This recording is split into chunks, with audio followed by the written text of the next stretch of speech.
right, greetings, friends. It's Chapo. We're back at you. It's me, Matt, and Felix, and in just a little bit, we will be breaking down for you a wonderfully witty piece of political satire called Irresistible, written and directed by Jon Stewart, that I think, very, very poignantly, but also amusingly captures the spirit of the year 2007.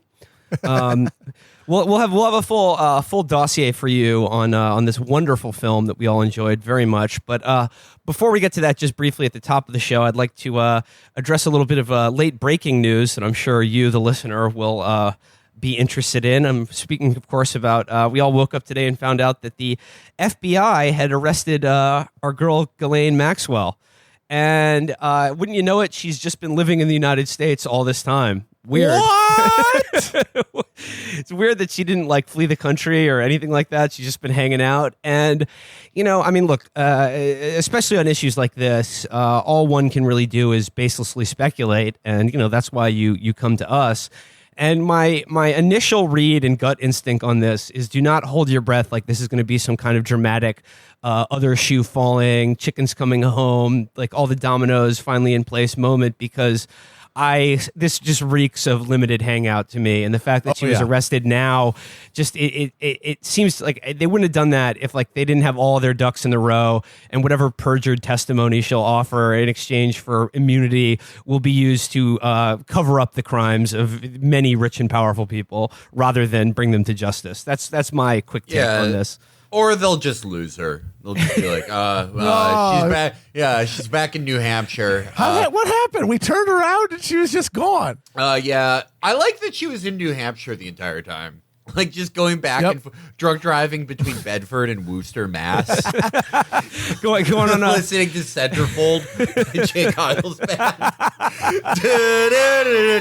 Just making sure she got the cheap cigarettes. She always got to go make sure you're in New Hampshire to get the cheap cigarettes. Yeah, she was smoking Benson and Hedges and just waving at Bedford PD.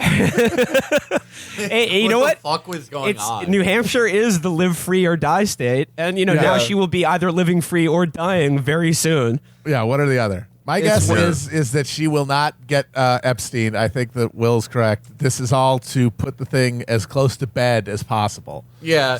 Well, yeah, if I were a betting man, if I could bet on this, I would. I love gambling is the only good sport. But, it's the most honorable thing a man can pursue if he's good at it. It's better to be good at gambling than raising your kids or reading. But absolutely, one thing leads to the other. Yeah. If you don't win money gambling, chances are you're not going to fund your kids' college trip. You're not going to be a good provider without gambling. But I would probably guess they just prolong the pretrial for about 3 years and then just drop it, hoping that the ephemeral nature and lack of any real news cycle or cultural memory of Americans benefits them, which it probably will. I mean, who are we kidding? Most Americans who now know about this case watched a documentary made by James Patterson, a Bill Clinton confidant, and we're like, oh, damn, no, I know everything about this now. So I can't. The one thing I'm looking forward to is Alan Dershowitz to fire off a tweet about this where he's like, see, I told you all. And then it's just Ghislaine _Maxwell .pastebin _XX4500012.jpg. Take a look, y'all. I like that. Alan's just gonna hang around forever. He's clearly I feel like if he was gonna, if they're only setting him up. He's only the fall guy in the court of public opinion sense. Yeah. But he's not actually gonna go down. But that doesn't stop him from every day just answering his sticking his head out the window and going and another thing, I've never been accused of killing my wife. No, yeah, his tweet the other week. His tweet the other week. Dershowitz, I've never had sex with anyone outside of my family. His tweet last week. Children give better massages because their hands are smaller. It's not sexual. His tweet last week that was just he was I've never visited the Epstein Island without my wife, and I challenge anyone to prove otherwise. And it was just yeah. Funny that you'd visit the island with the only person who can't be legally compelled to testify against you, but cool, go off, King. Dershowitz clearly saw the episode of The Sopranos where Adriana realizes a husband and wife can't testify against each other. It's illegal.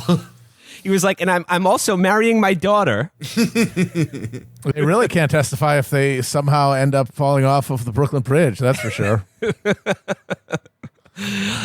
Do a little Googling there. Okay. All right. That's we got that out of the way. That's the news for the day. But just as pressing for us is our digestion of the recently released new Amazon films, just razor sharp bit of political satire, Irresistible, starring Steve Carell and Rose Byrne, and directed by Jon Stewart. And written by. This is a total passion project. This is a Jon Stewart into the sunset, joint. and this is what he's been thinking of. And you know what? This is where he's been. Probably the most beloved comedian in America when he departed. Like, towards the end of Jon Stewart's reign, that was like the peon that conservatives would give liberals. They'd be like, well, there's one liberal, like Jon Stewart. He skewers both sides because he was just so beloved. Everyone loved him. Yeah. Everyone thought he was the best. And in his time, he was the best.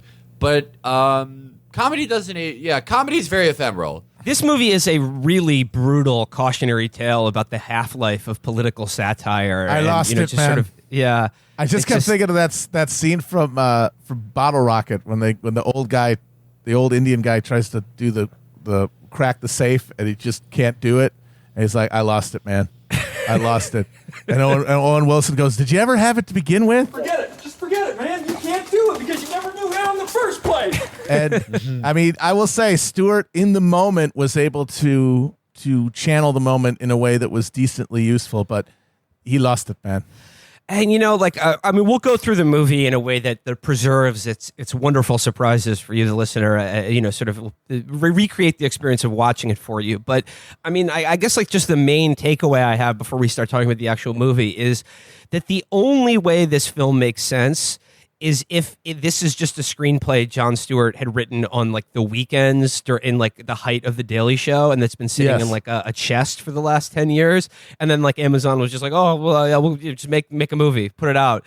Because it's just like the world it portrays and like the targets of its skewerings is just seem like a totally different galaxy from like the political world that we live in now. It's a movie that is so oddly like not in tune with the times that it's supposed to take place in. It's uncanny. Watching old comedy is, even if it's not funny, often instructive because it shows, oh, this is what people thought back then. These were the dominant things that you would miss, just reading at the history because a lot of the cultural ephemera kind of dissolves.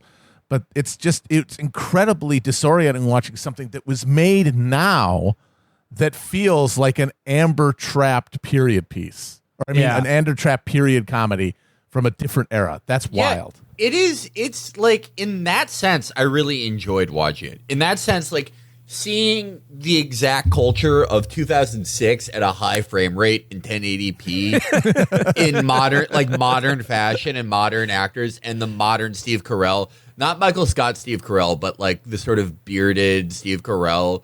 The 50-year-old Steve Carell, the 24-year-old women want to choke them. Yeah, the guy who like post office became like the go-to actor for sort of like happy, sad, middle-aged guy comedies, like dating in real life and crazy, Steve sexy Carell, love or whatever. Steve Carell, ever since The Office, has been angling to be an Alexander Payne protagonist. Yes. That's clearly what he wants to be. He wants to be in a movie where like his wife dies and his daughter hates him.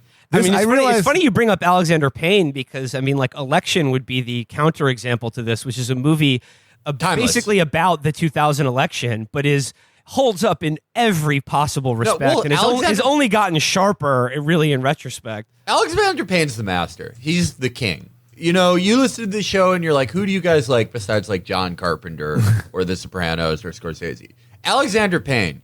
A lot of people, The Descendants... Not even a political... The Descendants is just like a great movie about a depressed man. I love that movie. Alexander Payne fucking rocks. He gets our seal of approval. 100%. He is because he is observant. I mean, he is a Greek guy from the middle of the country, which means he has that sort of Coen Brothers slight remove, and he uses it to full effect to analyze the Goyish pigs all around him, and he makes good art out of it. I realize now that the feeling of watching this movie would be the equivalent of watching a movie that came out this year starring like Timothy Chalamet, that was in every other respect like a greasy lensed, horny sex comedy from the 80s. The kind where every scene would be canceled. Yeah. Timothée Chalamet and Saoirse Ronan starring in Porky's 5 or something like that. Yeah, like Timothée Chalamet out of touch with the moment. Yeah, Timothée Chalamet in a movie where like everything now is correctly categorized as date rape. Yeah, and blackface. There's just blackface in literally every scene for no reason. It's Saoirse Ronan does the Harvard blackface movie. It's the sequel to that where she's a woman. Soul Man. Soul Woman, starring Saoirse Ronan, and that would be the equivalent to this film. This movie reminded me of something that technically does not exist, that maybe some of you know of. A year and a half ago, me and Andrew from E1 created a fictional movie in our head canon called Push Pull, where Bradley Cooper plays a Democratic advisor to a presidential candidate, and Alexander Daddario is an RNC operative. And I'm going to give you guys some sample lines of dialogue. Please spit. Daddario. So, do you always tear up after sex? Cooper, looking at his phone. We did it. Referring to some weird law sending black kids to go to a private school. Daddario. Oh my God. Hey, this is really good. Cooper, smiling, fighting the tears. Yeah, they caress each other. Cooper. We've won unwinnable elections, gave people affordable health care, and changed the goddamn country. Why can't I raise a daughter? Obama stand-in. Well, if we figured that one out, I'd be on my 3rd term. But I think you're doing just fine, John. Okay. If Jon Stewart, if we are correct, and this screenplay was written when Jon Stewart was still doing The Daily Show, that is his only defense against you being sued by you and Andrew Hudson from E1 for directly copying the plot of Push Pull. This is Push Pull. Because this movie is about a Republican and a Democratic strategist who have a prior relationship, who sort of spar and jostle with one another over the election of a small town Wisconsin mayor's race. So why don't we? Why don't we just go into the movie? Let's dive in. So it begins in a pre-credit sequence with like you hear like in voiceover Hillary Clinton and Donald Trump from the 2016 debate, right? So like you hear little clips of that, and then you see like in the spin room the two main characters, Gary Zimmer played by Steve Carell, and ice cold Republican bitch, aka Ann Coulter, aka played by Rose Byrne.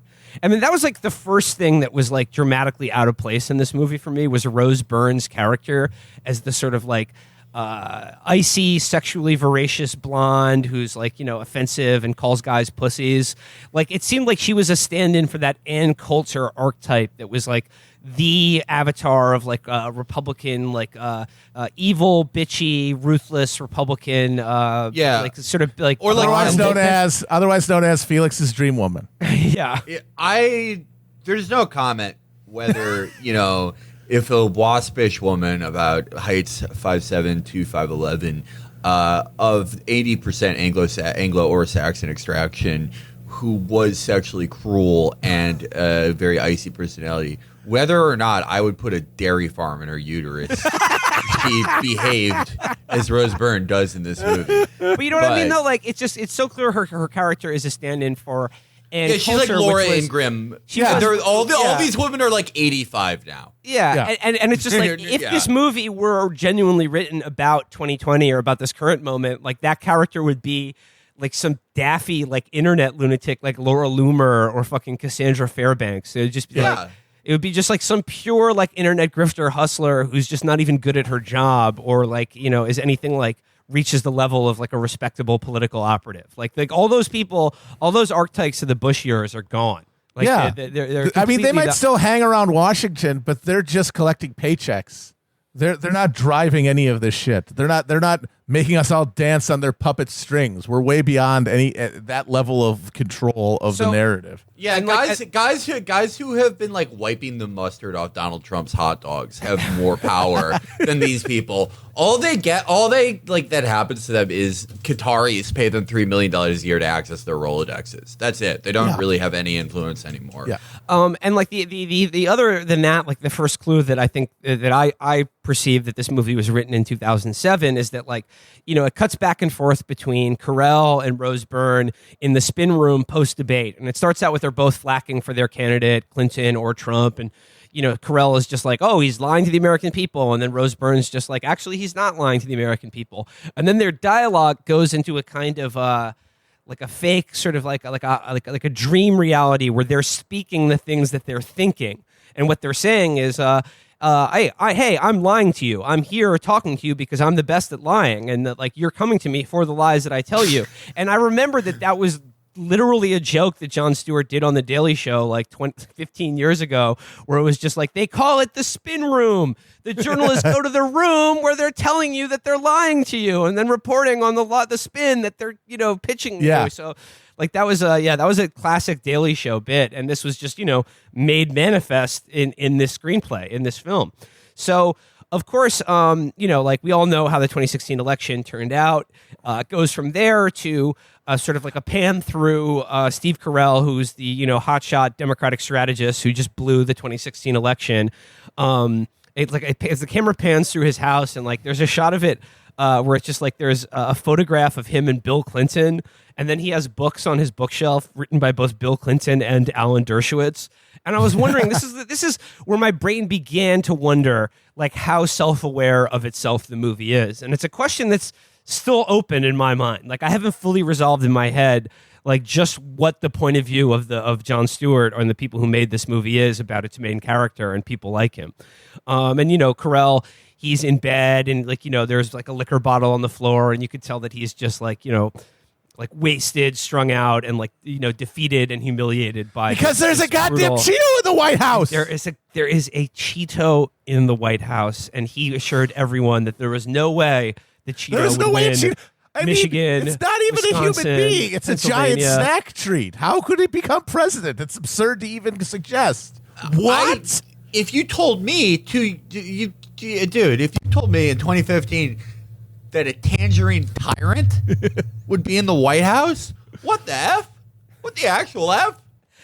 So like, yeah, and then it cuts to, like, you know, a credit sequence that, you know, edits together footage of, you know, people on the campaign trail throughout American history. And then like the plot sort of gets going where it's you know, Steve Carell is, you know, back at work at the DNC adrenochrome farm, and he's looking for a way for Democrats to get back what they've lost and appeal to rural Americans. And like, once again, it's this very red state, blue state divide that really just heavily relies on like a paradigm of like a much earlier era of like the George W. Bush years, where it's just like, I guess red and blue states are still a phenomenon, but like this movie really becomes a duel of like a duel of cultural signifiers between like big city types and like, you know, rough-hewn red state middle America. And in reality, the terrain of conflict for presidential politics in the last decade plus has been suburbs. Not mythical rural small towns. The suburbs. That's it. That's where all of the shifting and all of the vote splitting is happening, and that's where all the focus is on. It's not in the fent hollers where nobody even lives anymore. Yeah, you know what's really crazy about rural communities? They actually have a significantly lower population density than suburbs or urban centers. Yeah. It's crazy, right? Yeah. Making it a weird place to focus all of your political attention on. Considering you're getting less for your dollar. Which is not to say that, like, you know, who gives a shit about rural communities? They're like very underserved by both. That's both why, obviously, because no one lives there. Yeah. But like, this was a very popular thing, both in 2004 and after 2016. The idea that Trump was brought in by like in Mark Sanford's words, a whirlwind of votes from rural communities, and not just that like he won the suburbs and urban, like a lot of urban centers just didn't vote, right? Yeah, in a lot of key places because they were so discouraged by their choices, or weren't able to, even if they wanted to, right? Yeah. No, yeah, but the thing is, it's not about the rural area shit. It's not about the raw votes. It's about, as you said, the signifying, and the rural signifiers are fetishized. And the thing is that Stewart is aware of that. and we'll get to that. But you still have to watch the movie where they're doing this, which is not fun. And it's just like all the jokes, all the comedic beats are like a good chunk of them are based on this hey, I'm a guy that wears a Patagonia fleece vest and drinks soy lattes, and then like, oh, but you're a guy who wears like the sort of like the snap button shirts and drives a pickup truck. Yeah. Like it's that kind of dichotomy where they're mining a lot of the jokes in this movie. That just again, it just seems like a previous decade. Even if you are admitting that conceit is stupid, it's like if you still wrote approximately 300 jokes about that dichotomy, yeah, it still sucks. Yes, exactly. It's still really bad. It's dog shit. So the plot of the movie gets started when Steve Carell is putting in work at the adrenochrome factory, and one of his underlings brings to his attention a viral video from a small town in Wisconsin where we see the sort of set up to it where it's Chris Cooper plays a former Marine colonel who's now a farmer in like a small Wisconsin town called Deerlocken, and he's got the rough hands, drives a pickup truck, listens to Glenn Campbell, and like the opening scene is him driving to a meeting at the town hall where they're debating a bill that would require like a driver's license or state ID to get government benefits in the community. And he shows up at a public forum and takes a stand for supporting everyone in the community, including like there's a funny scene where he's talking about undocumented immigrants, and then he's just like I think our town is built by everyone. Even you, Diego and Manuel, and he's just like pointing out people who are undocumented. It seems a bit iffy, like you wouldn't. Hey, just keep that on the low, buddy. We're just trying to get by here. Just don't want to get ice called in on us. For a Marine colonel, his OPSEC is dog shit. And he's like, because I'm a Marine, that I know that the weakest link in the chain is you're only as strong as blah blah blah. And hey, would you ask for Jesus's ID? Shit like that. And, yeah, like very, very Fugelsanian. Yeah, if you were an old head, exactly. It's the classic liberal democratic fetish for finding someone who can be like, oh, it's because I believe in Jesus that I believe in I don't know, the earned income tax credit or something like that. Do you guys remember these videos from the 2016 election? The liberal hillbilly. No. Oh, they were really bad. They were really bad. It was just like a guy in West Virginia being like, just doing shit like that. Oh, Jesus Christ, God. was an immigrant. Yeah. So very bad. So Carell sees this viral video of like the kind of grizzled Marine Corps colonel standing up for what are essentially Democratic Party values, and he thinks to himself like, aha. Like, this is our ticket back. And if I can, like, just get this guy to run for mayor, we'll create sort of an media event. And, the Democratic Party will sort of bone up on our rural bona fides and, get a little juice, a little traction there.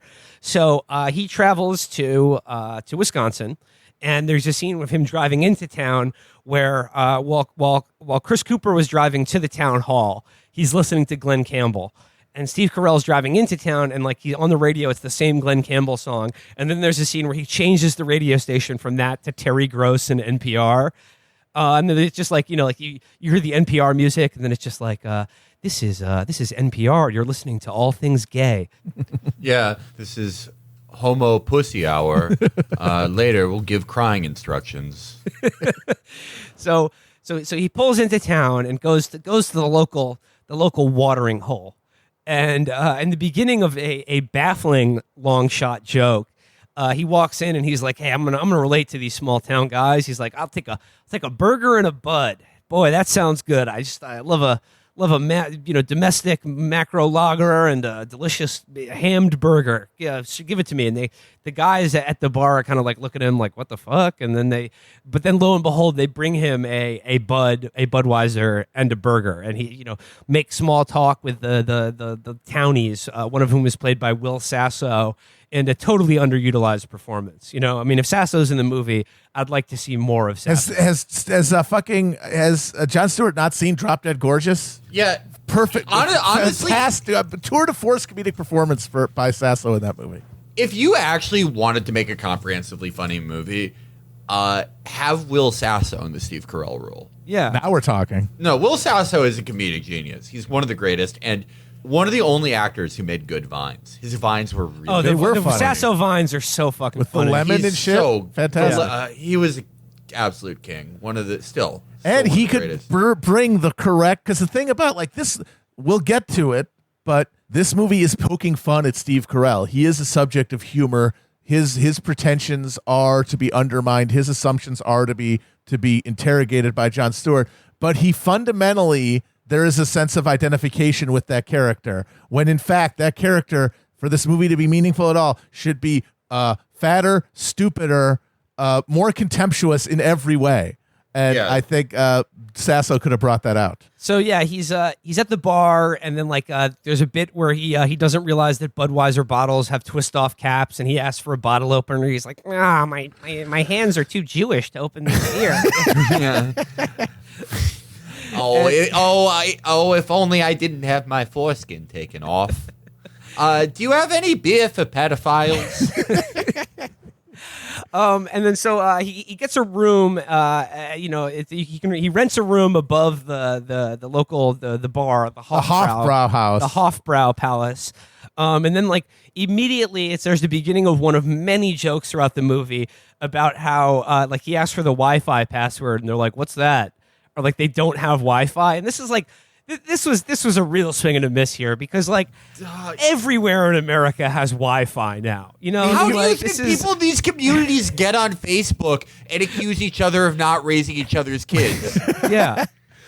I Do you mean, think they're just doing it on there are deserts for internet connectivity in the boonies of the big square states, but it's very hard to find a city the size of which the mayoral election would even be contested that would not have Wi-Fi at the major stops. Yeah, and now, another interesting thread to this movie is that, it takes place in Wisconsin. And, Matt is a native son, and Catherine, who watched the movie as well, is also from Wisconsin. So I would just like to get your take on how this film, did it accurately capture the Wisconsin character or personalities? One, no one was fat enough. Correct. Two, no one had the accent. And three, there was not enough obvious drunk driving. No, if I made this movie, it would be about the Democrats adding drunk driving licenses to their plank. And it would be like a feel-good story. It would be like a Moneyball movie about how drunk driving is good. You guys are joking, but Wisconsin had to have their federal highway money threatened to be taken away from them to move their drunk driving number from 0.1 to 0.08. No, yeah. That was the tyrant Reagan. Yeah. Yeah, no.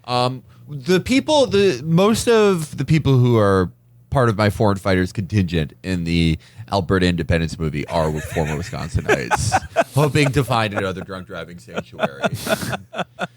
In Calgary, you can drive free. Here's another thing that we made note of that you confirmed does not accurately capture Wisconsin. So, the next morning, when he wakes up and he goes out to meet with Chris Cooper's Marine character and pitch him on running for mayor of this town.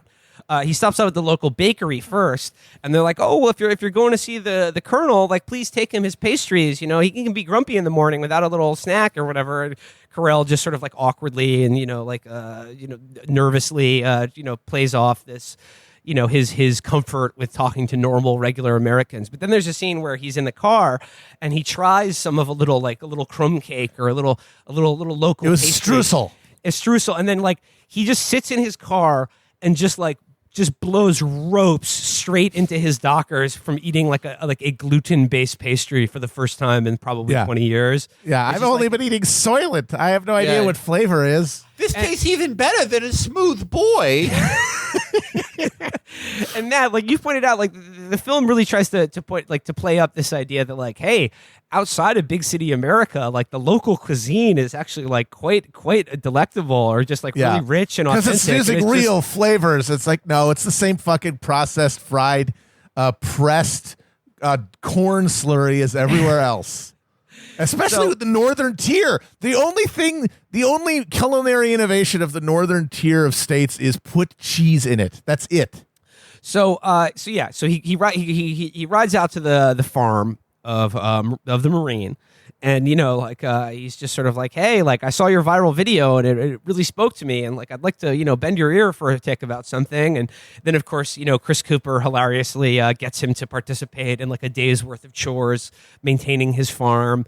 And then, he finally pitches him on it. But first, Chris Cooper's hot young daughter is revealed as well. And, like she becomes a main character as well. But, Carell first sees her like elbow deep in a cow's asshole, like artificially inseminating it. And he was just like, what? A beautiful woman fisting a cow? What? Like, is that real? Does this happen? He's like, I've only ever seen that at parties. That's only in the basement of the Brookings Institute. Yeah. So he's like, he finally sits down with Chris Cooper and he's like, look, I want you to run for mayor of this town. I know you may not think of yourself as a Democrat, but if what you said in that video is how you really feel, then I assure you, you are a Democrat. And like, standing up for the little guy, appealing to our better angels and like sort of working hard to like protect the least among us. It's like that's our values. And like, I'd really like you to do this for us. And, I'm not going to bullshit you. We're losing elections. We're getting our ass kicked right now because guys like me don't know how to fuck daughters like yours. So teach me, how do I get in your daughter's pants? And then Chris Cooper is just like, okay, I'll tell you what, I'll do it, but on one condition. You get me to that island I read so much about. I was like, that was the thing that would have been a hilarious setup for the movie, that he looked so good on paper and he has all these democratic values and he's actually a compelling public speaker, but they actually meet him and he's like, the age of consent is very restrictive. The French intellectuals were right. He goes, I know what all you high-level Democrats do. I've been on the internet and read about your sick rituals with children and women of the evening, and I want in. What does it take to get involved? That looks like a lot of fun. We wanted what happened. You've heard this story, right? Where the Japanese during World War II were given the protocols of the Elders of Zion by the Germans, and they read it and were like, these guys are awesome. We need some of them here. No, yeah, it was like it would have been a funnier movie if they go all in on this Chris Cooper guy, and then as soon as he starts talking and they're like pot committed, he's just like, I want to direct your attention to this map of synagogues in the greater Wisconsin area. Look, we have to get Jews out of the Department of Energy. He's just speaking like that while like the orchestral music swells. So he gets Chris Cooper's character on board, but like the actual caveat that Chris Cooper pitches to him, he's like, look, I'll do this, I'll run for mayor, but only if you personally like move here for the months it'll take to do it and directly run my campaign. Like you can't just fob it off onto one of your guys. Like you need to be in this with me, like as partners, get your hands dirty, run my campaign for real. Like, and if you do that, I'm your guy. So, Carell, he agrees to it. And this is like another sort of like, again, of an earlier era, like the sense that this movie gave me is that it just seemed to be a comedic depiction of the Democrats' strategy in the 2006 midterm election. Like the Rahm Emanuel Blue Dog strategy, where they're like, oh, how do we defeat Bush and the Republicans in the war on terror? And they're like, just find some like guy who's voted Republican his entire life and has been a troop and is willing to just change sides and run for us one time. Yeah, and we saw how that story ended. A lot of those guys got elected. You want to guess how many terms most of them served? Yeah. Yeah, 2 max. Those guys got fucking annihilated by the most mentally ill jet ski dealers in America in 2010. They got fucking owned. Yeah, as soon as the Tea Party wave came in, those guys were fucking like flies Toast. at the end of summer. Like, yeah. And, or if you want a more contemporary example, like this is like, this is the Amy McGrath strategy they're like, oh, she was a fighter pilot. Oh, well, that's good enough. So Carell and the Marine colonel, they're going to do it. They're going to challenge the Republican mayor and get some media juice going about how the Democrats are the friend of the little guy. And there's a scene where, Carell, he sort of checks out the competition and goes to a place that they call in the movie the Ambassador's Lounge, which is really just a garage with a bunch of dudes sitting around a table where it's like the mayor and his friends, which is just sort of like a very low rent version of Carcosa. It's just like the jet ski dealership guy, local entrepreneurs, athletes, and Catholic priests who are just kind of like hanging out together. If anyone's seen the Red Riding trilogy, that kind of like the Sean Bean guys. Yeah, exactly. Just hang around at the social club, allocate all the tax money, run the local police, and do ritual sex crimes. No, yeah, it's just like this is in small town America. We don't need temples and Moloch and all that bullshit. We don't need islands. We have our friend's garage, and then we have like a very smooth rural Chalamet type sit on our ass. So we have the shortstop on the town softball team fart in a bag, and we all huff it. yeah. So okay. So like the DC hotshot is going to sort of like bootstrap this campaign with local volunteers and show them the way that a 21st century well-oiled campaign machine is going to run. They're going to bring in data and analytics, and they're going to raise money, and they're going to give this guy a go for it. They're going to give him a run for his money. They're going to make a race out of it. But lo and behold, they start getting a little media buzz, which, by the way, in the movie is portrayed with a screenshot from the Daily Kos. And it's just just fucking, once again, just real finger on the pulse of the nation. Yeah, if you put a candidate like this on the Daily Kos now, he would raise approximately $382 from active readers, and the rest would be like, "Are you my grandson? Why are you on my iPad? Is this FaceTime?" Yeah, that's another thing. It's like whatever kind of, whatever, because he is setting up a fake out here, but things like that are not part of it. Like he actually has, as part of his narrative, is something that's supposed to be plausible. Well, this guy went viral, and then he got on Daily Kos, and the donations just came in. And it's like, that is all 2006 shit. That none of that is really. First of all, like the whole movie is premised on the notion that this guy's video has like a news cycle of like relevance of more than 24 hours. Yeah. Like Joe the Plumber. Like if Joe the Plumber existed now, like he had an epic moment with a candidate where he owns him in one way or the other, he would have to kill his entire family to get more than an afternoon as a story. But this has this guy being like a multi news cycle, a viral favorite who then sets the netroots on fire. The netroots. The netroots. Even that phrase is just, it lands like a fucking turd. Like, just plop right there in the bowl. Just, oh man, a 10-year-old turd. Anyone who goes viral today, it's like there's 20 minutes where people are making the shittiest memes you've ever seen. Yeah. Where it's just like the guy looking at the butterfly and he's like, is this epic bus stop, man? I was just and thinking of the also you butterfly don't get meme. there. Yeah. You don't get there by telling off the mayor about immigrants. You get there by showing up at the town hall without pants on or something. Yeah, and then like some woman who's worked for New York Mag for 83 years is like, I want epic bus stop man to fuck me. And then the Daily Beast writes an article where they're like, epic bus stop man used the ethnic term Siamese on Reddit in 2015. And then people are like, I'm done standing epic bus stop man. And then epic bus stop man is like, I have learned a lot in these past 3 hours. And then Vinny Beetle puts him on a tour, and that's the cycle. Oh God!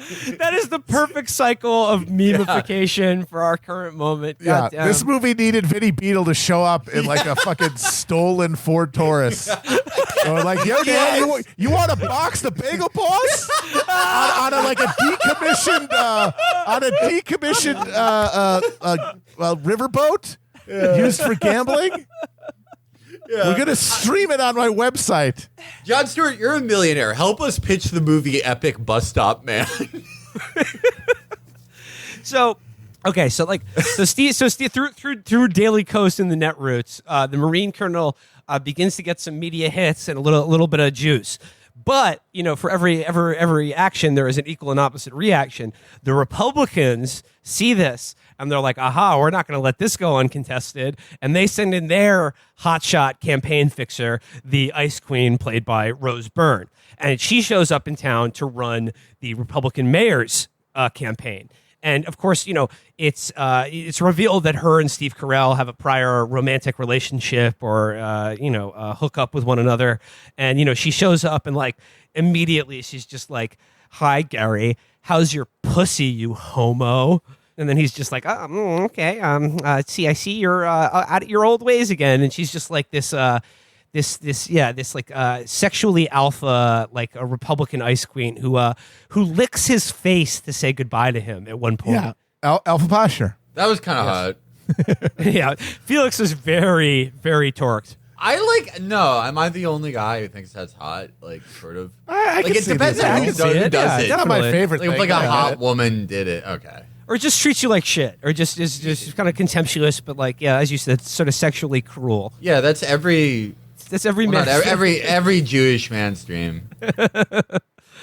So yeah, she's just like, So she begins needling him, and then it becomes this arms race between the RNC and the DNC, which is, I guess part of the satire of this movie is that they're putting all this money and resources into, a mayoral race of a town of like 20,000 people or something like that.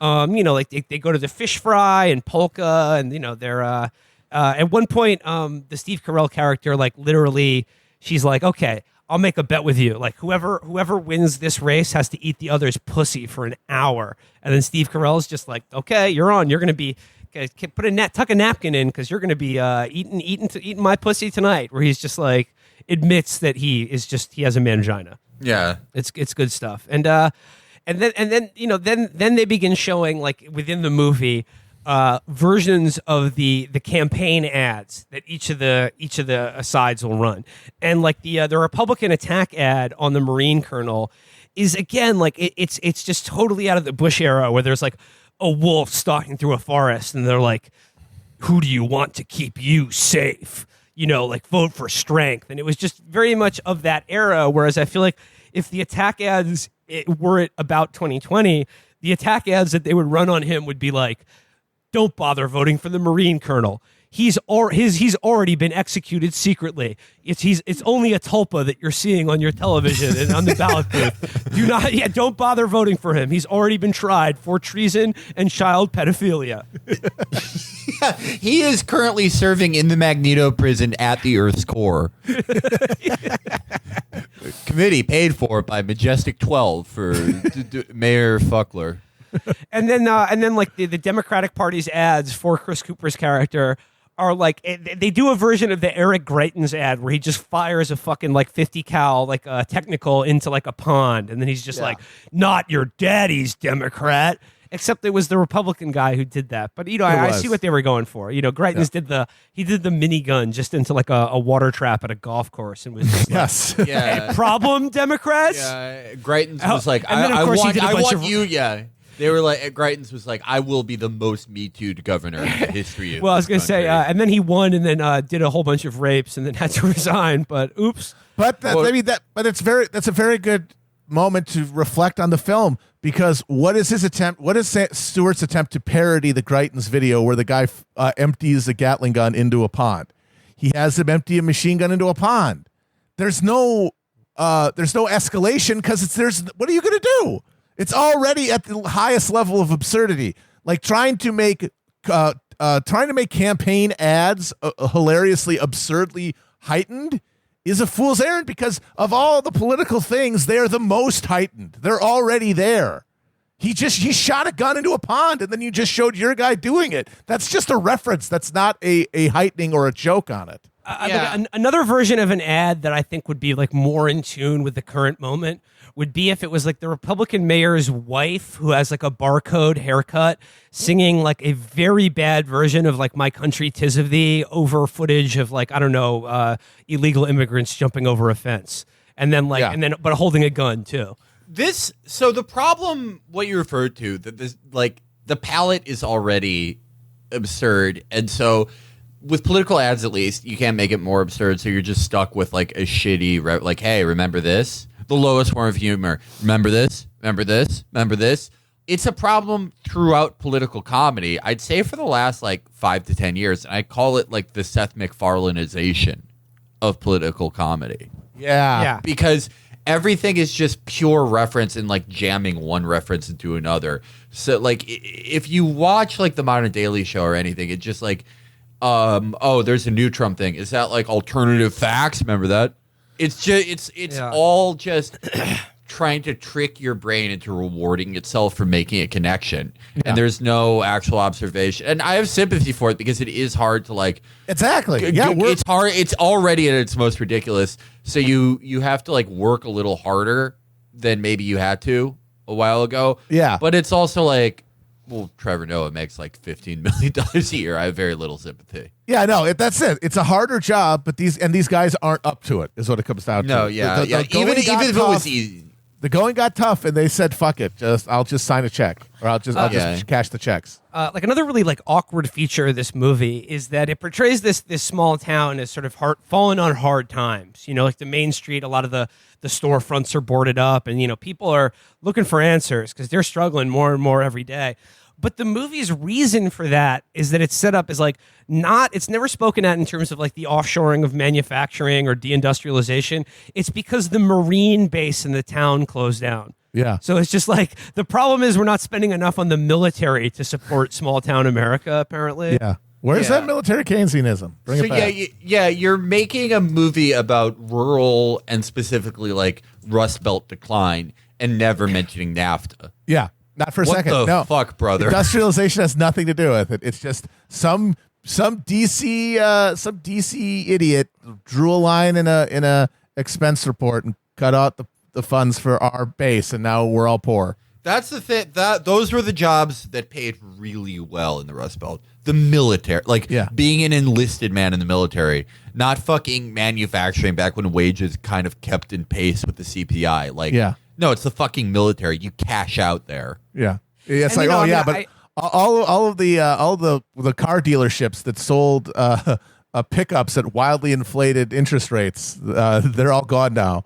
Wildly inflated interest rates to the PFCs, I should say. And I think it's a marker of just like not just sort of like the liberal sensibility of the film, but like the overall just like liberal conception of politics now. I see this from the Pod Save America guys all the time when they're talking about, for instance, like Bowman defeating Elliot Engel, and they're just like, yeah, I mean, like the message here is that like Democrats got to find like young, cool candidates who tell an interesting story. Like that's what voters are looking for now. And like everything is just like all political conflict is completely denuded of politics. Yeah. And everything is a contest between competing sort of stories and personalities and like these cultural signifiers, once again, that the movie is making so much hay out of. Going on, it's at one point, so like the more money that goes in, like Carell's character is just like, okay, we can't bootstrap it anymore. We got to up our fundraising game. So he brings Chris Cooper with him. They charter a $50K private jet to like fly him to my parents' apartment on the Upper West Side to go to like a fundraising thing. And it's all like, oh, it's the small town farmer guys in a room with all these like wacky rich people on the Upper West Side. And everyone's trying to wine and dine him and shit like that. And they so like they give him like there's a moment where he gets to like sort of address all of these people with and their checkbooks, and instead of detonating a suicide vest, which would be the preferable outcome in a situation like that, he sort of starts off talking about like God, there's something about this. It's just kind of strange to me that I gotta to help my town. I gotta go to your town and get money from you, but like I'm not working, for my town, and it's all just like, and then he sort of like implies that like he's asked what the biggest problem in politics is, and he implies in a very sort of soft way that the problem is the money of all the people in the room that he's talking to, and he sort of like spits some real talk, and then on the flight back to Wisconsin, Steve Carell is like blown away. He's like, I can't believe how good you did. You completely destroyed it. We could ask for any amount of money from them because you domed them. You sort of you shame them in a way that they love. You know, it's our money that's the problem. That's genius. Like I couldn't think of a political slogan that good. You know, like what an angle that you're playing here. And okay, so with their new donor money. Steve Carell is able to hire forecaster Enton to run like the data operation, and then there's like Topher Grace. These two characters played by Topher Grace and Natasha Lyonne who come in and give sort of a crash course on polling versus market research. And Topher Grace is like the Nate Silver, just the numbers guy. I have the model. And Natasha Lyonne is just like people lie to polls, but they tell the truth on the computer in terms of what they buy and like the metadata. Like you need to look at people's behavior outside of what they'll tell you in a poll. And this is how, with these two people, this is how we get the real truth of like micro-targeting voters and shit like that. And then, of course, like the Republican side with Rose Byrne, they bring on their big donors too. In like two guys, you don't get to see much of it, but there's just two guys in wheelchairs that it's like very heavily implied are the Koch brothers. Yeah. And then in the film's one funny scene in this movie. This is a great scene, actually. That is actually it does seem like funny. It's imported from a different film. It seems like it's a moment that seems beamed in from a completely different movie, where Carell brings in the Democrat big money billionaire donor, and it's played by the great Bill Irwin.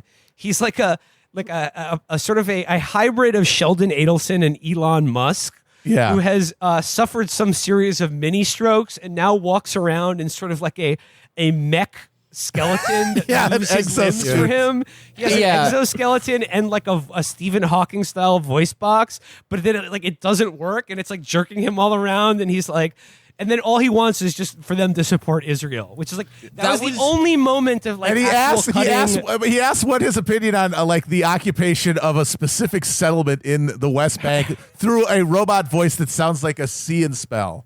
And that was like, it's so conceptually great and well executed that I don't know how it made it in the movie. The way I think about it is I think what Stewart's thought was like, all right, I'm at this level, right? Like my satire is at this level. I'm trying to keep it realistic.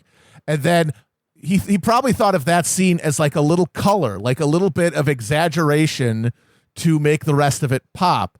But it speaks to the degree to which he's out of touch that to make a movie about politics in 2020, to have any kind of bite or humor to it, that level, the level of that scene, has to be the baseline that you operate off of. Yeah, absolutely. Absolutely. If the movie had a mediocre plot but was operating at that baseline for 2 hours, we would have really liked it. Yeah. Exactly. Yeah, because that was the only scene that captures the level of absurdity and grotesquerie that is commensurate with the moment that we're living in. Like, so much of the rest of the comedy is all that, like, oh, look at the rubes, and look at this fancy guy. He thinks these guys are rubes, but actually they're sophisticated. Or, oh, look at this banter between the Republican and the Democratic fixer. And, oh, look at all the references they're making to politics. Oh, hilarious. No, mech suit Sheldon Adelson. Yeah. Yeah, we were just that scene with Bill Irwin though did provoke gales of laughter from us. Yeah, so that was quite well done. Surprised as hell. Yeah. All right. So like it goes on, and then like there's the daughter begins to be a little bit more earnest with Steve Carell, and they have a little bit of a fight, and then the daughter reveals to him that the guys at the Hofbrau have only been just simply like playing along with him, sort of flattering him in a weird way. She's like, look, it's a Hofbrau place. They don't have Budweiser and hamburgers. They have German beer and German food. And like you came in there trying to like pretend to affect some normal guy thing, and like you don't even understand what our local customs or concerns are, which begs the question, like, why wouldn't they just say, hey, we don't have exactly Budweiser here? Look at you, fancy lady, you came in here and you misunderstood it. And it's like, what did they do? They secretly like planned in 5 minutes to acquire a burger from another place and a beer from somewhere else just to fuck with him? Especially since at that point he just comes into the bar. It's like, I'm sorry, that is way more psychotic than assuming that they'd have a burger at a bar. Okay, this is where the movie fucks up in its categorization of Great Lakes people. Minnesotans would think this is like, because Minnesotans are passive aggressive psychopaths. Yeah. They would think this is like the greatest victory ever scored over someone. Like, enjoy your hamburger. I do agree with Want a Felix. ha- a If that were to hamburger, happen, if that were to happen in a state, Minnesota would be the state. No, not yeah, Wisconsin. they're the most repressed people on earth, and to them that is just like a coup to perform that on someone. But Wisconsin, they would just like exhale like Jabba the Hutt, and be like, we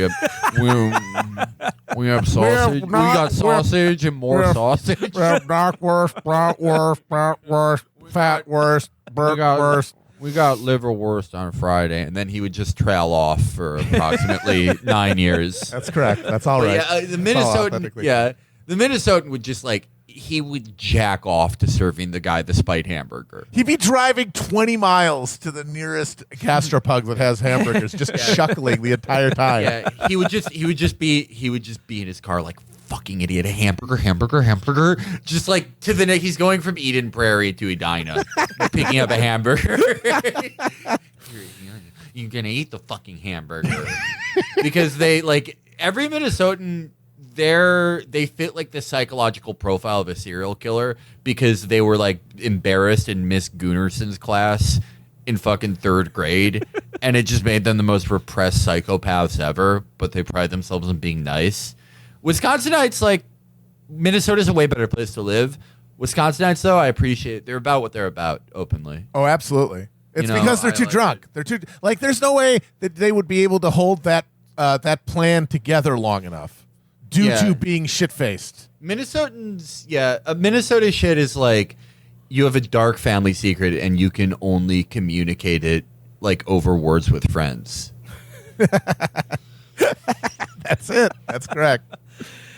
All right, so the mayor's race is now seeing in this small town is now seeing a huge influx of super PAC money, and there's quite a bit of comedy wrung out of the Chris Cooper's character campaign. Carell creates all these super PACs for them that are working out of the same office but can't talk to each other because there can't be any official, of course, coordination between the super PAC and the campaign, even though they're literally sitting at the same table, and there's some funny hijinks there, but. So essentially what happens is, like, as it gets closer to election day, you know, forecaster Enton has given him the math. He's given him the raw shit. And Carell comes to the realization of, like, look, we can't win this election. There's just not enough people. Like, we need more Latinos or, like, blah, blah, blah. Like, we just can't get enough people to vote for you. So we got to go negative. We got to stop people from voting for the other guy.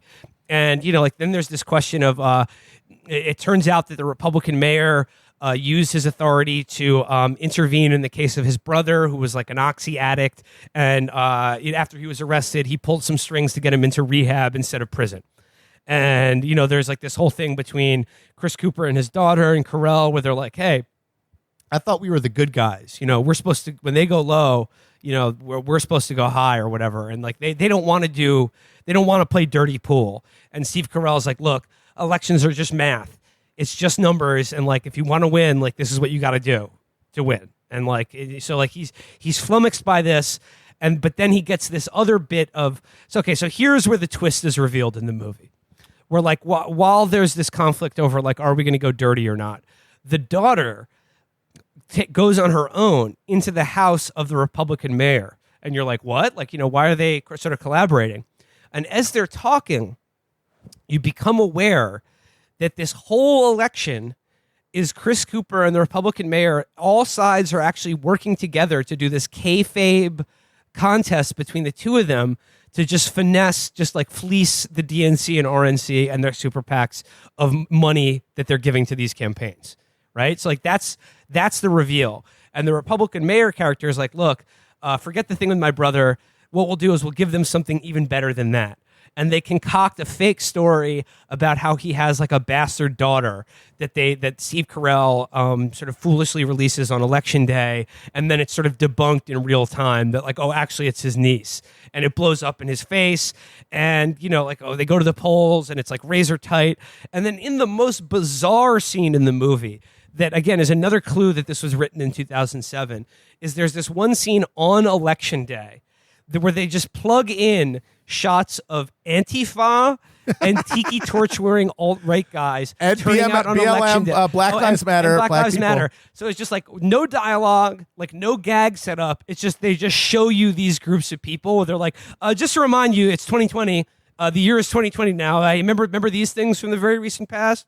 Yeah, So all those people would be road tripping to rural Wisconsin because of a viral video from 3 weeks ago or a month ago or whatever the fuck it is. Absolutely.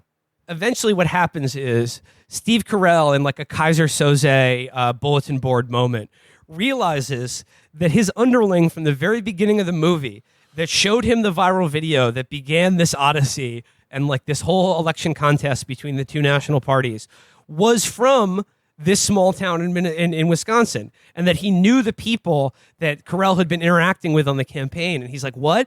And then, Kaiser Sose, like dropping the Kobayashi porcelain mug, he realizes that the viral video itself was staged. Boom, The whole thing was a con. Everyone in the town was in on it the whole time. They were all acting. They were all playing parts. And then, when the results are coming in, they're like, it's too close to call. The election's actually a tie. It comes down to one vote. And then Carell busts in, and he's like, no. Like, this whole thing's a fraud. And then you realize it was Chris Cooper's daughter was the mastermind of this whole plan, which barely makes sense at all. It's like the whole plan Absolutely all not. along was like, look, we're a suffering small town. Our town is dying. Otherwise, nobody would take the national media or no one else or any of the big money donors. No one would have paid any attention to our town absent this stunt that we pulled off, this con we ran on the media and political consultants. And because they formed all these super PACs that funneled $45 million into each, combined into these races, they're like, guess what?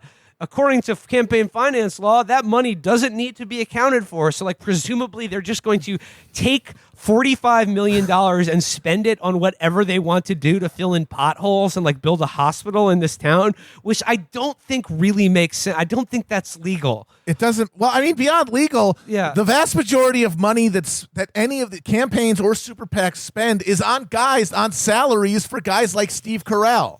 Yeah. And they don't, and they're not It's waiting not for a fungible. check. The money's not they're fungible. Paid. Yeah, they're paid to be there. They're already getting the dispersals. Like all those, when they show the big war room and all the people in there, and Topher Grace, the forecaster Renton, and Natasha Lyonne, the hilariously Jewish market research lady, those people all already got paid.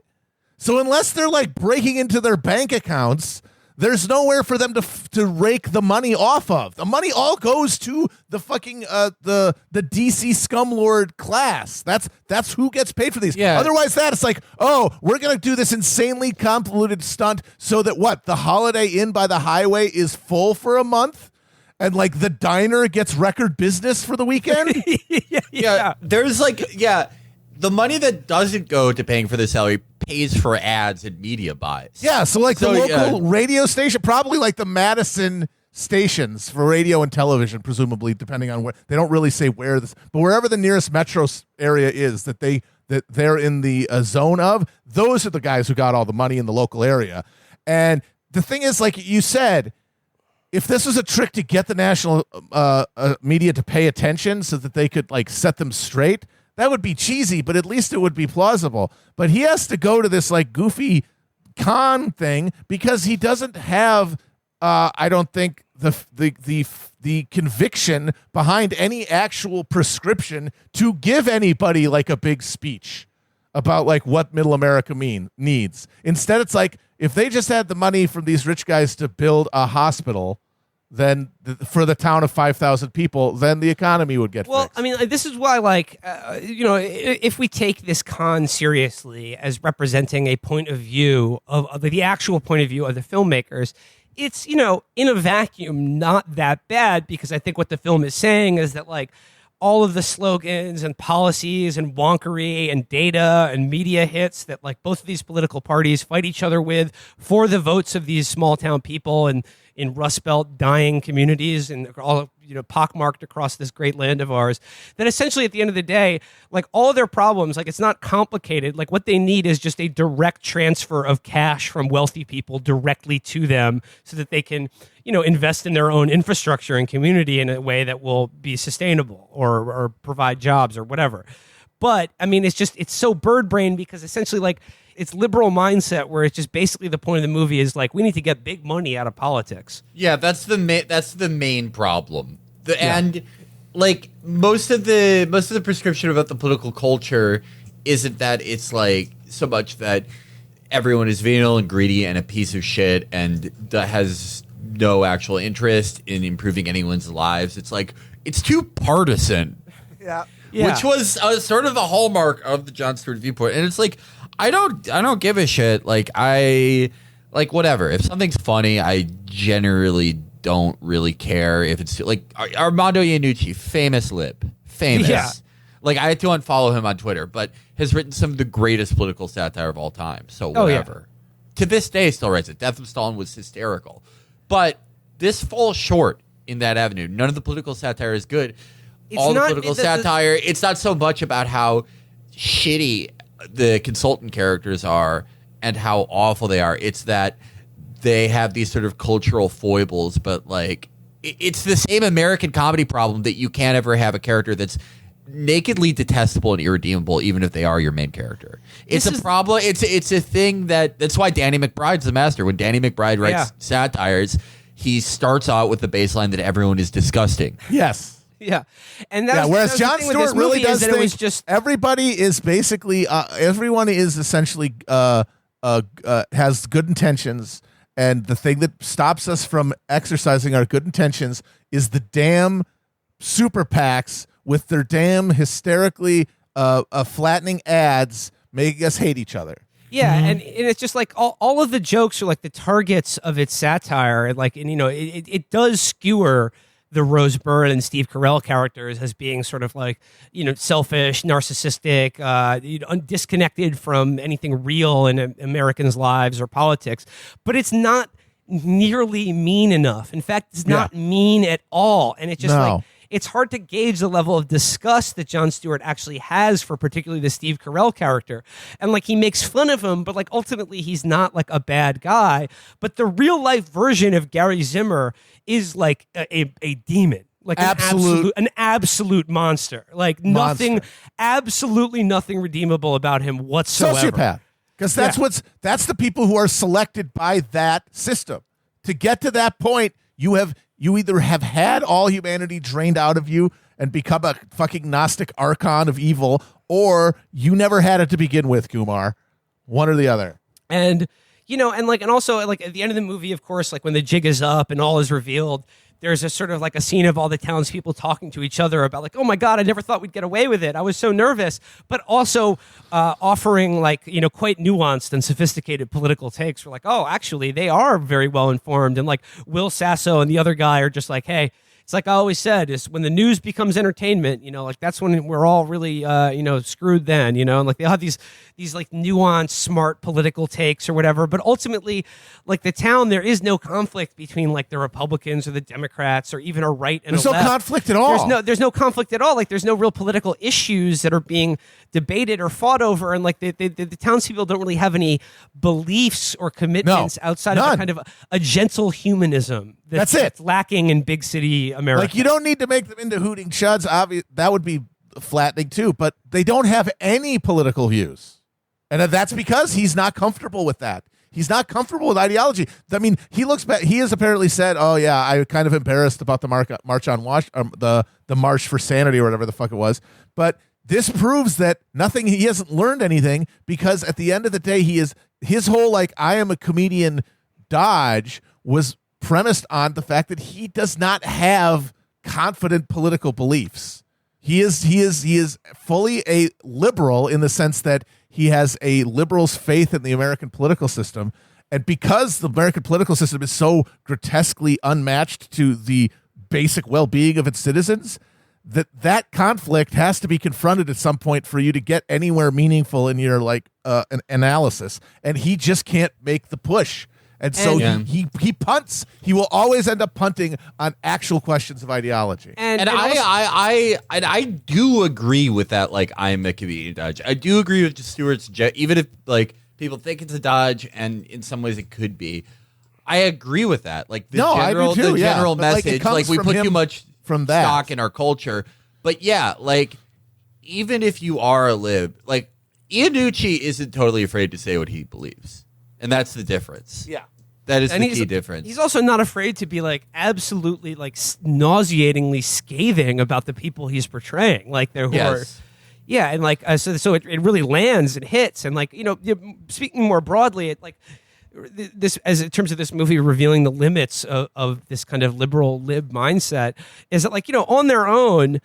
Getting money out of politics and doing away with super PACs, that's a good thing. Public financing of elections, getting rid of advertising on TV, getting rid of like just brain dead, stupid cable news commentary and sort of partisan bickering, whatever.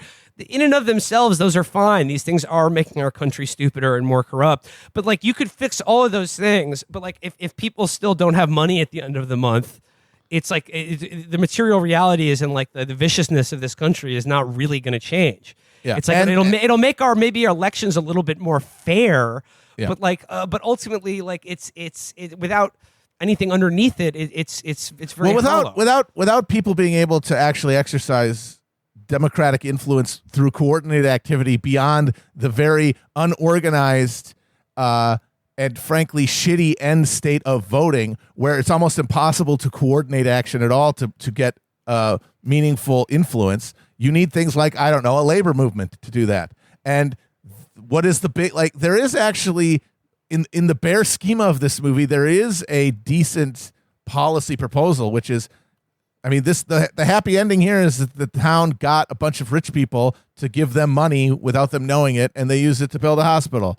The implication there being, if we just invested a lot of these rich people's ill-gotten gains that they used to fuck around in the political system in the population, you actually could change things. But the mechanism for doing that, I would say, that he proposes is a little out of touch, to put it mildly. Okay, so we need to talk about the very last shot of this movie, because that for me is what transformed God, this I from, stood up from and being just cheered. From being a somewhat embarrassing whiff to something that was like felt like a knife being turned in my stomach. So like they do this little like flash forward where you see the town is building a hospital with the super PAC money, and that like the tide election they just decided that the daughter would be the mayor of the town. They do it because that was a fake election. Nobody voted except for the two candidates, and they voted for each other, I think. And then they had another election, and the daughter won. Oh, right. Yeah, the townspeople didn't actually vote. They made it tied. And so they do a special election, and the daughter becomes mayor of the town. That's great. And then it's sort of like, there's like the credits roll, and it's like you see a scene of Steve Carell like coming back to live in the town, and oh my God, like he's in a relationship with the daughter now, and they're together. And I was like, oh, that's a little weird. He's like, 30 years older than her. But then like that cuts away and it's a fantasy, and it's Steve Carell in bed eating the delicious strudel pastry with lots of gluten and absolutely no soy, with like the bakery woman who has a crush on him. Yeah. But that's also a fantasy. And then it turns out that Steve Carell and Rose Byrne just get back together and they live together and have like a James Carville, Mary Matlin style relationship, which is, fairly realistic, and also points to this idea that, at that level of political consulting and machination, like there's no difference between them. Yeah. They believe in all the same things. This is all just fucking kayfabe. It's what they do what they get paid for. Like the idea that James Carville or Mary Matlin haven't fucking just put a pillow over the other person's head one night just shows how little they care about the politics that they supposedly battle over every day. Right. You would put a fucking 22 in the other person's head if you gave any shit whatsoever about the things you profess to care about. So that's kind of realistic. But then the last shot of the movie, and they do these little like, Animal House style, where are they now? Like, they built the hospital. They live together and now shout at each other on CNN. And then the last shot of the movie is just money rolling off the printing press at like the U.S. Treasury, and then it just says, "But money lived happily ever after," and then it gives the title of the movie "Irresistible," but "resist" in the middle of the word is highlighted in red, and then it's like the end, And that's how I was really my tummy hurt so bad looking Yeah. at that. I was it gave me begging. such a bad tummy ache. It really felt bad. I was begging for the subtlety of Bulworth after that. I love that Dude, moment. Bulworth holds up actually. Like I mean, if people could say it's like Does canceled it? now, but yeah, I don't know. Let's rewatch it to find out. Maybe we should I rewatch thought Bulworth is like, its politics are very good, but it's like, you cannot ignore that the central conceit is like, what if a senator started rapping? It's amazing. I think we should rewatch it at some All point. right. We should- I'll no, I watch mean- it with you guys. I Yeah. will watch it with you guys. Okay, I will say I actually really love that scene, and it got me to stand up and cheer literally in the room because up until that point, the entire experience of watching the movie was very disorienting to me because it was very clear that Jon Stewart throughout the entire thing is trying to operate, at least he thinks he's trying to operate on a bunch of different levels, right? Because the entire time that there was all the cringy shit about Carell patronizing these Midwestern rubes, I was just like, I think that this is all going to be a joke on Carell, and then found out, aha, it is. And then you see out, and then there's the triple fake out ending. It's like, okay, he's trying to, but then ending at that moment, just everything snapped into place. And like his level of recursive like irony and the limit of it, like where he hit the brick wall, just became totally clear. And I was like, okay, now I know what movie I'm watching. Well, Money there lived you- happily ever after. Yes, there you go. And now I guess like yes, that is irresistible. It is. Yeah, you can't say It's- no to watching this movie. You cannot do it. It's government mandated. It will be after Biden's president. Well, I mean, I guess I'd just say I'll leave you with just recommending that you watch Alexander Payne's Election or Gore Vidal's The Best Man, the movie version with Henry Fonda and Cliff Robertson instead. I would recommend the double feature that Will and Catherine and I did. Immediately after watching this, we rewatched Southland Tales, or at least Will and I did. Catherine had never seen it before. And watching that, it was the exact opposite experience because Irresistible is uncanny because it's a movie that was made in 2020 that looks like and feels like it is a time capsule object from 2006. Meanwhile, Southland Tales was made in 2006 and it feels like it was made now and sent backward in a dimensional Yep. rift. Yep. And also Will Sasso double feature. You can't Yes. go wrong there. Will Get Sasso. all the sasso you can. Will Sasso, you're a god, sir. Get a soupçon of sasso. Yeah, just we need some more Sasso. Yeah. Give me that Sasso.